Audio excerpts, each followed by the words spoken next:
नमस्कार दोस्तों राहुल गांधी की स्पीच के बाद एक चीज़ बड़ी पॉपुलरली निकल के आ गई। हिंदू खतरे में हैं और बहुत सारे साधु निकल के आ गए, पॉलिटिकल पार्टीज़ के नेता, बीजेपी टाइप के, आरएसएस के, वीएचपी के, बजरंग दल के निकल के आ गए। हिंदू खतरे में है, 110 करोड़ हिंदू खतरे में है।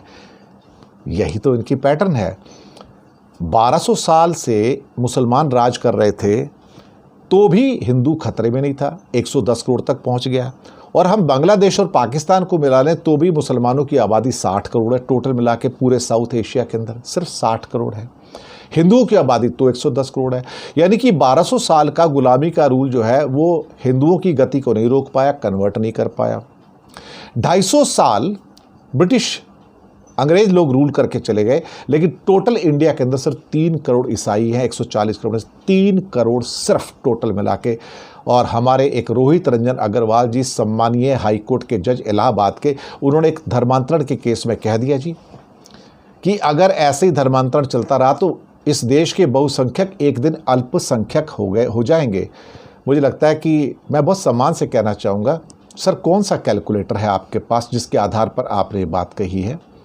दूसरी बात, आप ये पॉलिटिकल स्टेटमेंट क्यों दे रहे हैं? आप तो जज हैं, आपका काम था, जो आपके पास केस आया उसका जजमेंट दीजिए। आप पॉलिटिकल स्टेटमेंट क्यों दे रहे हैं कि यहाँ पर जो बहुसंख्यक है अल्पसंख्यक हो जाएंगे?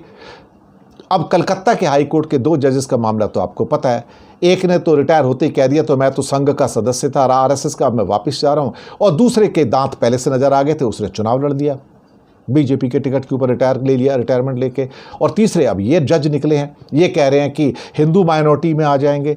ये हिंदू फोबिया फैलाया क्यों जा रहा है अल्टीमेटली? और संघ परिवार के इन्फ्लुएंस के अंदर ये फिर से होना शुरू हो गया है। योगी महाराज भी आगे के हिंदू खतरे में है, हिंदू को हिंसक बताया जा रहा है। अब हिंदू हिंसक नहीं है, लेकिन वीएचपी के विचारधारा के लोग, बजरंग दल के, आरएसएस के, बीजेपी के विचारधारा के जो हिंदू हैं वो हिंसक हैं। कमाल की बात है, गुजरात में राहुल की कल की स्पीच के बाद, 2 दिन पहले की स्पीच के बाद, इमीडिएटली एक शहर के अंदर, अहमदाबाद के अंदर, कांग्रेस के दफ्तर में जाके उसमें राहुल की फोटो के ऊपर कालिख पोत के जो आए हैं लोग, वो कौन थे? वो हिंसक नहीं है क्या? वो हिंसा नहीं है क्या? दरअसल इनके मन में हिंसा है। जब गुरुग्राम के अंदर एक मस्जिद जलाई गई थी, नूह का भी केस हुआ था और एक इमाम को जलाकर मार दिया गया था, तो वो हिंदू हिंसक नहीं था क्या? जब 1000 से ज़्यादा मुसलमानों को 2002 में गुजरात के अंदर मार दिया गया था तो किसने मारा था? क्या हिंदू हिंसक नहीं था उस समय? जब 4000 सिखों की हत्या कर दी गई थी 1984 में, किसने मारा था उनको? वो हिंदू नहीं थे क्या? क्या हिंदू हिंसक नहीं था? और जो सैकड़ों और कई ऐसे इस किस्म के जो क्या कहते हैं कि राइट्स हुए हैं जिसमें बहुत बड़ी संख्या में मुसलमान मारे गए हैं, क्या उस टाइम हिंदू हिंसक नहीं था क्या? 200 से ज़्यादा लोग मारे गए जो कुकीज़ थे बेचारे, 60,000 से ज़्यादा वो सारे के सारे बेघर हो गए मणिपुर के अंदर, जिसके बारे में मोदी बात नहीं करते हैं। तो वहाँ पर जो 254 चर्च जलाए गए थे और 200 से ऊपर जो कुकीज़ को मार दिया गया, तो हिंदू हिंसक नहीं था क्या वहाँ पर? दरअसल हिंदुओं का एक वर्ग हिंसक हो चुका है, उग्रवाद में जा चुका है, तालिबानी प्रवृत्ति में जा चुका है, ये सच है।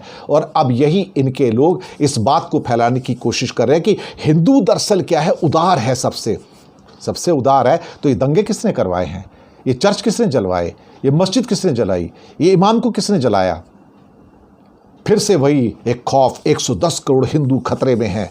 खौफ फैलाओ ताकि वोट मिले, लेकिन अब वोट नहीं मिलेगा, क्योंकि 110 करोड़ हिंदुओं को 1200 साल से ख़त्म नहीं कर पाए, अब ख़त्म करेंगे। क्योंकि ये संघ परिवार है और इसका एक ही काम है। क्या काम है? अफवाहें फैलाना, ब्रेन वॉश करना, व्हाट्सएप यूनिवर्सिटी के द्वारा पैसे फैलाकर अपना लोगों को पैसे दे के मैसेज को आगे भिजवाना। यही तो किया उन्होंने, और क्या कर सकते हैं आप?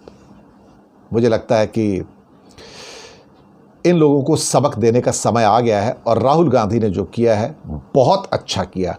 इनके हिंदुओं के ऊपर जो उग्रवाद के अंदर चले गए हैं उनको हिंसक बता के अच्छा किया, बहुत अच्छा किया। धन्यवाद।